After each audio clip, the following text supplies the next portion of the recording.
उन्होंने मुझे मूर्ख कहा। मेरे को तो बहुत गर्व है कि इतने बड़े महाराज जी ने मुझे मूर्ख के रूप में आशीर्वाद स्वरूप ही मैंने पाया। इस दिवाली इन ट्रोलर्स और यूट्यूबर्स ने मेरी खुशियाँ छीन ली, पर कोई बात नहीं। आप सबको दिवाली की हार्दिक शुभकामनाएं और इन सब यूट्यूबर्स और ट्रोलर्स को भी हैप्पी दिवाली। हमारे पास व्हाट्सएप मैसेजेस आते हैं और मैसेजेस में हमें धमकाया जा रहा है कि आपको मार दिया जाएगा, आपको ये सब कुछ बहुत ही अपशब्द बोले जा रहे हैं। पिछली दिवाली में बहुत खुश था क्योंकि राम जी ने मुझे अपने घर बुलाया था। मैंने अपनी आंखों से दीपोत्सव देखा था।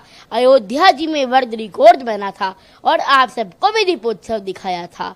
लेकिन दिवाली तो खुशियां मनाने और बांटने का नाम है, लेकिन इस दिवाली इन ट्रोलर्स और यूट्यूबर्स ने मेरी खुशियां छीन ली, पर कोई बात नहीं। आप सबको दिवाली की हार्दिक शुभकामनाएं और इन सब यूट्यूबर्स और ट्रोलर्स को भी हैप्पी दिवाली। वो वीडियो 2023 का है और वो कथा इंदेश महाराज जी के आवास पर हुई थी, जब मैं जगत गुरु रामभद्राचार्य महाराज जी के दर्शन करके राममय हो गया था। और मेरे को मंच की गरिमा नहीं पता थी कि यहाँ पर चुप रहना है, साइलेंट रहना है, और मैंने राम जी के नाम का जयकारा लगा दिया था, जिससे मंच की गरिमा भंग हो गई थी। तब मैं 8-9 साल का था। अरे 8-9 साल के बच्चे से तो गलती हो ही सकती है ना।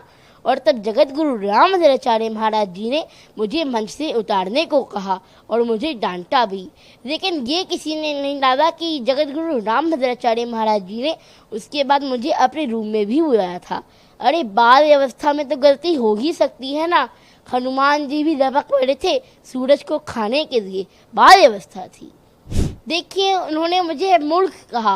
मेरे को तो बहुत गर्व है कि इतने बड़े महाराज जी ने मुझे मूर्ख के रूप में आशीर्वाद स्वरूप ही मैंने पाया। अरे महाराज जी की डांट में तो आशीर्वाद छिपा हुआ होता है, प्रेम छिपा हुआ होता है। महर्षि वृद्धराज जी को भी तो उनके गुरु ने मूर्ख कहा था। तो बाल अवस्था में तो गलती हो ही सकती है।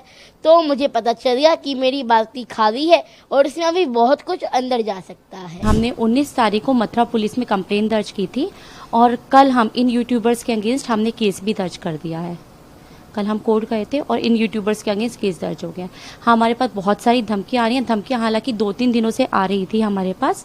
ये धमकी आपने पूछा किस माध्यम से आ रही है। हमारे पास इंस्टाग्राम पे एक नंबर दे रखा है, हमने मेंशन कर रखा है। इसी नंबर पे हमारे पास व्हाट्सएप मैसेजेस आ रहे हैं और कॉल भी आ रही हैं। 2-3 दिनों से तो बहुत ज़्यादा कॉल्स थी, बहुत ज़्यादा हम परेशान हो गए थे।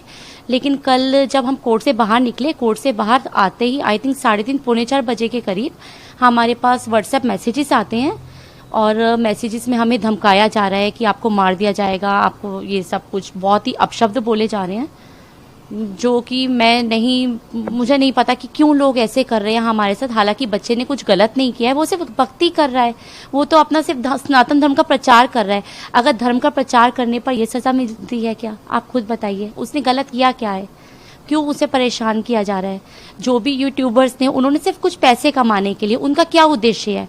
उनका अभिनव से देखिए कोई पर्सनल बायस तो है नहीं। उनका उद्देश्य जो मुझे लगता है, उनका क्या उद्देश्य है कि कुछ भी वीडियो बनाएंगे और उससे उन्हें व्यूज मिलेंगे और उनको पैसे मिलेंगे। अरे ऐसे पैसे कमा के वो क्या करेंगे? किसी को परेशान करके अगर आप पैसे कमा भी रहे हैं तो उससे आपको खुशी तो मिल ही नहीं सकती।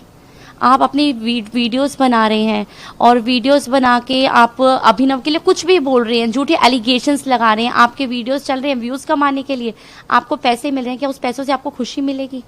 किसी की खुशियां छीनकर आप खुशी नहीं मना सकते। तो बस मैं यही कहूँगी कि हमें जो परेशान कर रहे हैं वो इस तरह से मत कीजिए, ताकि आप भी खुशी मनाइए और हमें भी खुशी मनाने दीजिए। और इसके अलावा मैं मथुरा पुलिस को बहुत बहुत धन्यवाद करूँगी, क्योंकि उन्होंने हमारी सुरक्षा का बहुत ध्यान रखा। उन्हें जब पता